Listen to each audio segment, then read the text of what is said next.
ഇന്ന് നമുക്ക് 2026 PSC bulletin സപ്ലിമെന്റിലെ current അഫയേഴ്സിന്റെ അടുത്ത പാർട്ട് നോക്കാം. ഗുജറാത്ത് മുൻ മുഖ്യമന്ത്രി വിജയ് രൂപാണി ഉൾപ്പെടെ നിരവധി പേരുടെ മരണത്തിനിടയാക്കിയ 2025 ജൂണിൽ അഹമ്മദാബാദിൽ നിന്നും ലണ്ടനിലേക്ക് പുറപ്പെട്ട ഇന്ത്യയുടെ വിമാനം ബോയിങ് 787-8 ഡ്രീം ലൈനർ വിമാനം. ഗുജറാത്ത് മുൻ മുഖ്യമന്ത്രി വിജയ് രൂപാണി ഉൾപ്പെടെ നിരവധി പേരുടെ മരണത്തിനിടയാക്കിയ 2025 ജൂണിൽ അഹമ്മദാബാദിൽ നിന്നും ലണ്ടനിലേക്ക് പുറപ്പെട്ട ഇന്ത്യയുടെ വിമാനമാണ് ബോയിങ് 787-8 ഡ്രീം ലൈനർ വിമാനം. ഏറ്റവും ദൈർഘ്യമേറിയ സ്വാതന്ത്ര്യദിന പ്രസംഗം നടത്തിയ ഇന്ത്യൻ പ്രധാനമന്ത്രി നരേന്ദ്രമോദി 103 മിനിറ്റാണ് പ്രസംഗം നടത്തിയത്. ഏറ്റവും ദൈർഘ്യമേറിയ സ്വാതന്ത്ര്യദിന പ്രസംഗം നടത്തിയ ഇന്ത്യൻ പ്രധാനമന്ത്രി നരേന്ദ്രമോദി. ഇന്ത്യയിലെ ആദ്യത്തെ ജൻസി പോസ്റ്റ് ഓഫീസ് വന്നത് IIT ഡൽഹി ക്യാമ്പസ്.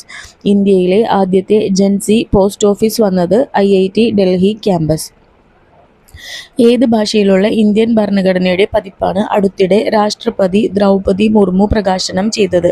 സാന്താളി ഭാഷയിലുള്ള ഇന്ത്യൻ ഭരണഘടനയുടെ പതിപ്പാണ് രാഷ്ട്രപതി ദ്രൗപദി മുർമു പ്രകാശനം ചെയ്തത്.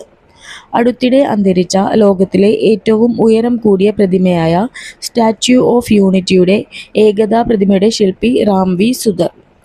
അപ്പോൾ സ്റ്റാച്യു ഓഫ് യൂണിറ്റിയുടെ ശില്പിയാണ് റാംവി സുധർ. അദ്ദേഹം അടുത്തിടെ അന്തരിച്ചു. ലോകത്തിലെ ഏറ്റവും ഉയരം കൂടിയ പ്രതിമയാണ് സ്റ്റാച്യു ഓഫ് യൂണിറ്റി അല്ലെങ്കിൽ ഏകതാ പ്രതിമ. 2025 ഇന്ത്യയിൽ പ്രവർത്തനം ആരംഭിച്ച റഷ്യൻ സർക്കാരിൻ്റെ ഔദ്യോഗിക ടെലിവിഷൻ ചാനലാണ് RT India.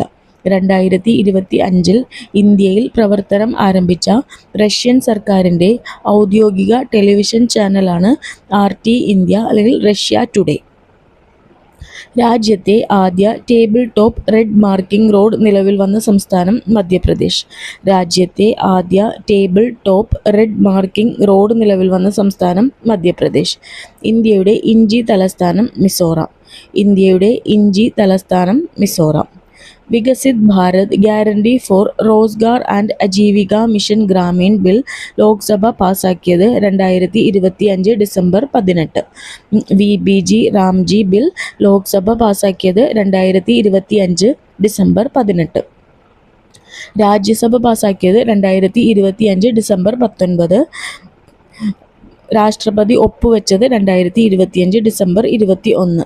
VBG Ramji bill Lok Sabha പാസാക്കിയത് 2025 ഡിസംബർ 18. രാജ്യസഭ പാസാക്കിയത് 2025 ഡിസംബർ 19. രാഷ്ട്രപതി ഒപ്പുവെച്ചത് 2025 ഡിസംബർ 21. അപ്പോൾ VBG റാംജി എന്തായിരുന്നു? Viksit Bharat guarantee for Rozgar and Ajeevika mission Gramin. Viksit Bharat guarantee for Rozgar and Ajeevika mission Gramin ആണ് VBG റാംജി. യുനെസ്കോയുടെ സാംസ്കാരിക പൈതൃക പദവി ലഭിച്ച ഉത്സവം ദീപാവലി. യുനെസ്കോയുടെ സാംസ്കാരിക പൈതൃക പദവി ലഭിച്ച ഉത്സവമാണ് ദീപാവലി. ഇന്ത്യയിൽ പ്രസവിക്കുന്ന ആദ്യ ചീറ്റ മുക്കി. മധ്യപ്രദേശിലെ കുനോ നാഷണൽ പാർക്കിലാണ് ഈ ചീറ്റ ഉള്ളത്. ഇന്ത്യയിൽ പ്രസവിക്കുന്ന ആദ്യ ചീറ്റയാണ് മുക്കി. മധ്യപ്രദേശിലെ കുനോ നാഷണൽ പാർക്കിലാണ്. ഇന്ത്യയിലെ ആദ്യത്തെ ഡ്രോൺ സിറ്റി ഓർവെക്കൽ. ആന്ധ്രാപ്രദേശിലെ കുർണൂലിലാണ് ഓർവെക്കൽ സ്ഥിതി ചെയ്യുന്നത്. ഇന്ത്യയിലെ ആദ്യത്തെ ഡ്രോൺ സിറ്റി ഓർവെക്കൽ ആന്ധ്രാപ്രദേശിലെ കുർണൂലിലാണ്. 2027 ഇന്ത്യയിലെ ആദ്യത്തെ സ്റ്റാർട്ടപ്പ് ടെക് മ്യൂസിയം സ്ഥാപിതമാകുന്ന നഗരം ബംഗളൂരു. 2027 ഇന്ത്യയിലെ ആദ്യത്തെ സ്റ്റാർട്ടപ്പ് ടെക് മ്യൂസിയം സ്ഥാപിതമാകുന്ന നഗരം ബംഗളൂരു. 2 വ്യത്യസ്ത യുദ്ധവിമാനങ്ങളിൽ സഞ്ചരിച്ച ആദ്യ രാഷ്ട്രപതിയാണ് ദ്രൗപദി മുർമു. 2 വ്യത്യസ്ത യുദ്ധവിമാനങ്ങളിൽ സഞ്ചരിച്ച ആദ്യ രാഷ്ട്രപതി ദ്രൗപദി മുർമു. സുക്കോയ്, റഫാൽ എന്നീ 2 യുദ്ധവിമാനങ്ങളിൽ സഞ്ചരിച്ച ആദ്യ രാഷ്ട്രപതിയാണ് ദ്രൗപദി മുർമു. ഇന്ത്യയിൽ വാട്സപ്പിന് ബദലായി ചെന്നൈ ആസ്ഥാനമായുള്ള സോഹോ കോർപ്പറേഷൻ വികസിപ്പിച്ച മെസ്സഞ്ചർ ആപ്പാണ് അറട്ടൈ ആപ്പ്. അപ്പോൾ ഇന്ത്യയിൽ വാട്സപ്പിന് ബദലായി വികസിപ്പിച്ച മെസ്സഞ്ചർ ആപ്പാണ് അറട്ടൈ ആപ്പ്. അത് വികസിപ്പിച്ചത് ചെന്നൈ ആസ്ഥാനമായുള്ള സോഹോ കോർപ്പറേഷനാണ്. അറട്ടൈ ആപ്പ് ഇന്ത്യയിൽ വാട്സപ്പിന് ബദലായി വികസിപ്പിച്ച മെസ്സഞ്ചർ ആപ്പാണ്. അത് നിർമ്മിച്ചത് സോഹോ കോർപ്പറേഷൻ. അതിൻ്റെ ആസ്ഥാനം ചെന്നൈയാണ്. 2025 ഡിസംബറിൽ പോർബന്തറിൽ നിന്ന് മസ്കറ്റിലേക്ക് പുറപ്പെട്ട പൗരാണിക കാലത്തെ മാതൃകയിൽ നിർമ്മിച്ചതും മലയാളിയായ ബാബു ശങ്കറിന്റെ നേതൃത്വത്തിൽ തുന്നൽ പണികൾ നടത്തിയതുമായ ഇന്ത്യൻ നാവികസേനാ കപ്പൽ INSV കൗണ്ഡിന്യ 2025 ഡിസംബറിൽ പോർബന്തറിൽ നിന്ന് മസ്കറ്റിലേക്ക് പുറപ്പെട്ട പൗരാണിക കാലത്തെ മാതൃകയിൽ നിർമ്മിച്ചതും മലയാളിയായ ബാബു ശങ്കറിന്റെ നേതൃത്വത്തിൽ തുന്നൽ പണികൾ നടത്തിയതുമായ ഇന്ത്യൻ നാവികസേനാ കപ്പലാണ് INSV കൗണ്ഡിന്യ. 2025 എർത്ത് സമ്മിറ്റ് വേദി ഗാന്ധിനഗർ. 2025 എർത്ത് സമ്മിറ്റ് വേദി ഗാന്ധിനഗർ. ടൈം മാഗസിൻ്റെ 2025 CEO ഓഫ് ദ ഇയർ ആയി തിരഞ്ഞെടുക്കപ്പെട്ട ഇന്ത്യൻ വംശജനാണ് നീൽ മോഹൻ. ടൈം മാഗസിൻ്റെ 2025 CEO ഓഫ് ദ ഇയർ ആയി തിരഞ്ഞെടുക്കപ്പെട്ട ഇന്ത്യൻ വംശജനാണ് നീൽ മോഹൻ. അദ്ദേഹം യൂട്യൂബ് CEO ആണ്. റഷ്യൻ പ്രസിഡന്റ് വ്ളാഡിമിർ പുടിൻ പങ്കെടുത്ത ഇന്ത്യ-റഷ്യ വാർഷിക ഉച്ചകോടിയുടെ വേദി Hyderabad House, New Delhi. Russian president Vladimir Putin പങ്കെടുത്തത് 23ാമത് ഇന്ത്യ-റഷ്യ ഉച്ചകോടിയിലാണ്. അതിൻ്റെ വേദി ന്യൂഡൽഹിയിലെ ഹൈദരാബാദ് ഹൗസ് ആയിരുന്നു. ഇന്ത്യയിലെ ആദ്യത്തെ വന്ദേ ഭാരത് സ്ലീപ്പർ ട്രെയിനിൻ്റെ ആദ്യ യാത്ര ഡൽഹി പാറ്റ്ന. ഇന്ത്യയിലെ ആദ്യത്തെ വന്ദേ ഭാരത് സ്ലീപ്പർ ട്രെയിനിൻ്റെ ആദ്യ യാത്ര നടക്കുന്നത് ഡൽഹി പാറ്റ്നയിലാണ്. ലോകത്തിലെ ഏറ്റവും ഉയരം കൂടിയ യുദ്ധസ്മാരകം ലഡാക്കിലെ ഗാൽവൻ വാലി. ലോകത്തിലെ ഏറ്റവും ഉയരം കൂടിയ യുദ്ധസ്മാരകം ലഡാക്കിലെ ഗാൽവൻ വാലി. 2025 ഡിസംബർ 24 ശ്രീഹരിക്കോട്ടയിൽ നിന്ന് ISRO LV-M3 റോക്കറ്റ് ഉപയോഗിച്ച് വിക്ഷേപിച്ച ഏറ്റവും ഭാരമേറിയ ഉപഗ്രഹമാണ് ബ്ലൂബേർഡ് 6. അതിൻ്റെ ഭാരം 6100 കിലോഗ്രാമാണ്. American ഉപഗ്രഹമാണ് Bluebird 6. അപ്പോൾ 2025 ഡിസംബർ 24 ബ്ലൂബേർഡ് വിക്ഷേപിച്ചത്. ISRO വിക്ഷേപിക്കുന്ന ഏറ്റവും ഭാരമേറിയ ഉപഗ്രഹമാണ് ബ്ലൂബേർഡ് 6. അതിൻ്റെ ഭാരം 6100 കിലോഗ്രാമാണ്. അത് അമേരിക്കൻ ഉപഗ്രഹമാണ്. വിക്ഷേപിച്ച റോക്കറ്റ് LV-M3 ആണ്. LV-M3. അപ്പോൾ ഇന്ത്യ തദ്ദേശീയമായി വികസിപ്പിച്ച ഒരു ഏറ്റവും ഭാരമേറിയ ഉപഗ്രഹമുണ്ട്. അതിൻ്റെ പേര് CMS-03 എന്നാണ്. CMS-03 അതൊരു കമ്മ്യൂണിക്കേഷൻ സാറ്റലൈറ്റ് ആണ്.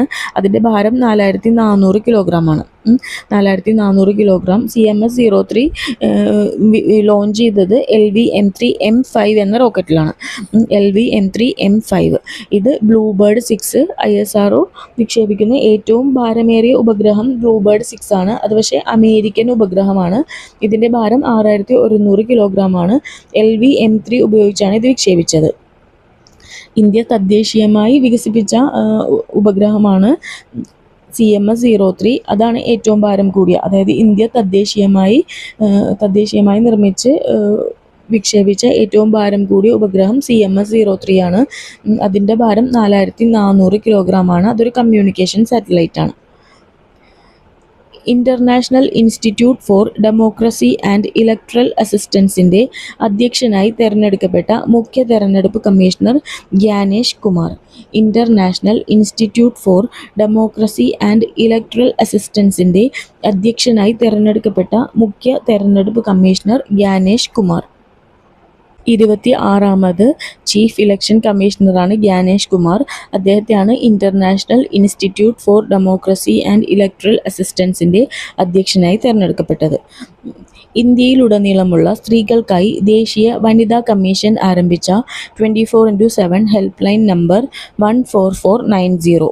ഇന്ത്യയിലുടനീളമുള്ള സ്ത്രീകൾക്കായി ദേശീയ വനിതാ കമ്മീഷൻ ആരംഭിച്ച 24x7 ഹെൽപ്പ് ലൈൻ നമ്പറാണ് 14490. ഇന്ത്യയിലെ ആദ്യത്തെ ഫോറസ്റ്റ് യൂണിവേഴ്സിറ്റി സ്ഥാപിക്കുന്നത് ഉത്തർപ്രദേശിലെ ഖൊരഗ്പൂരിൽ. ഇന്ത്യയിലെ ആദ്യത്തെ ഫോറസ്റ്റ് യൂണിവേഴ്സിറ്റി സ്ഥാപിക്കുന്നത് ഉത്തർപ്രദേശിലെ ഖൊരഗ്പൂർ. മധ്യപ്രദേശിൽ നിലവിൽ വരാൻ പോകുന്ന പുതിയ ചീറ്റ സങ്കേതം വീരാംഗന ദുർഗാവതി ടൈഗർ റിസർവ്. മധ്യപ്രദേശിൽ നിലവിൽ വരാൻ പോകുന്ന പുതിയ ചീറ്റ സങ്കേതമാണ് Veerangana Durgavati tiger reserve. Indian നാവികസേനയുടെ അന്തർവാഹിനിയിൽ സഞ്ചരിക്കുന്ന ആദ്യ വനിതാ രാഷ്ട്രപതി ദ്രൗപദി മുർമു. ഇന്ത്യൻ നാവികസേനയുടെ അന്തർവാഹിനിയായ INS വാഗ്ഷീറിൽ സഞ്ചരിക്കുന്ന ആദ്യ വനിതാ രാഷ്ട്രപതിയാണ് ദ്രൗപദി മുർമു. ആദ്യ രാഷ്ട്രപതി APJ അബ്ദുൽ കലാമായിരുന്നു. ഇന്ത്യൻ നാവികസേനയുടെ അന്തർവാഹിനിയായ INS വാഗ്ഷീറിൽ സഞ്ചരിക്കുന്ന ആദ്യ വനിതാ രാഷ്ട്രപതിയാണ് ദ്രൗപദി മുർമു. ആദ്യ രാഷ്ട്രപതി APJ അബ്ദുൽ കലാമായിരുന്നു. SIRന്റെ ഭാഗമായി വോട്ടേഴ്സ് ലിസ്റ്റ് 100% ഡിജിറ്റലൈസ് ചെയ്ത ആദ്യ ഇന്ത്യൻ സംസ്ഥാനം രാജസ്ഥാൻ. SIRന്റെ ഭാഗമായി വോട്ടേഴ്സ് ലിസ്റ്റ് 100% ഡിജിറ്റലൈസ് ചെയ്ത ആദ്യ ഇന്ത്യൻ സംസ്ഥാനം രാജസ്ഥാൻ. ഇന്ത്യയിലെ ആദ്യത്തെ പ്രകൃതി തീം ആയിട്ടുള്ള വിമാനത്താവളം ലോകപ്രിയ ഗോപിനാഥ് ബർദോളി വിമാനത്താവളം, ഗുവാഹത്തി. ഇന്ത്യയിലെ ആദ്യത്തെ പ്രകൃതി തീം ആയിട്ടുള്ള വിമാനത്താവളമാണ് ലോകപ്രിയ ഗോപിനാഥ് ബർദോളി വിമാനത്താവളം, ഗുവാഹത്തിയിലാണ്. ആസാമിലെ ഗുവാഹത്തിയിലാണ് ലോകപ്രിയ ഗോപിനാഥ് ബർദോളി വിമാനത്താവളം. ഇന്ത്യയിലെ ആദ്യത്തെ പ്രകൃതി തീമായിട്ടുള്ള വിമാനത്താവളമാണ് നേച്ചർ തീംഡ് ടെർമിനൽ. അതാണ് ഗോപിനാഥ് ബർദോളി വിമാനത്താവളം. അത് ഗുവാഹത്തിയിലാണ്. ജെയിംസ് വെബ് ബഹിരാകാശ ദൂരദർശിനി ഉപയോഗിച്ച് ഇന്ത്യൻ ശാസ്ത്രജ്ഞന്മാർ കണ്ടെത്തിയ 1200 കോടി വർഷം പഴക്കമുള്ള ഗാലക്സിയാണ് അളകനന്ദ ഗാലക്സി. ജെയിംസ് വെബ് ബഹിരാകാശ ദൂരദർശിനി ഉപയോഗിച്ച് ഇന്ത്യൻ ശാസ്ത്രജ്ഞന്മാർ കണ്ടെത്തിയ 1200 കോടി വർഷം പഴക്കമുള്ള ഗാലക്സിയാണ് അളകനന്ദ ഗാലക്സി. നമ്മൾ ക്ലാസ്സിൽ ഒരു റെഡ് ടേബിൾ ടോപ്പ് മാർക്കിംഗ് റോഡിനെ കുറിച്ച് പഠിച്ചിട്ടുണ്ടായിരുന്നു. അത് ഇന്ത്യയിൽ ആദ്യമായിട്ട് നിലവിൽ വന്നത് മധ്യപ്രദേശിലാണ്. അതാണ് ഇവിടെ കാണിച്ചിട്ടുള്ളത്. അപ്പോൾ മധ്യപ്രദേശിലെ ജബൽപൂർ ഭോപ്പാൽ ഹൈവേയിലാണ് ഈ റോഡ് നിലവിൽ വന്നിട്ടുള്ളത്. വൈൽഡ് ലൈഫിനെ പ്രൊട്ടക്റ്റ് ചെയ്യാൻ വേണ്ടിയിട്ടാണ് ഈ റോഡ് നിർമ്മിച്ചിട്ടുള്ളത്.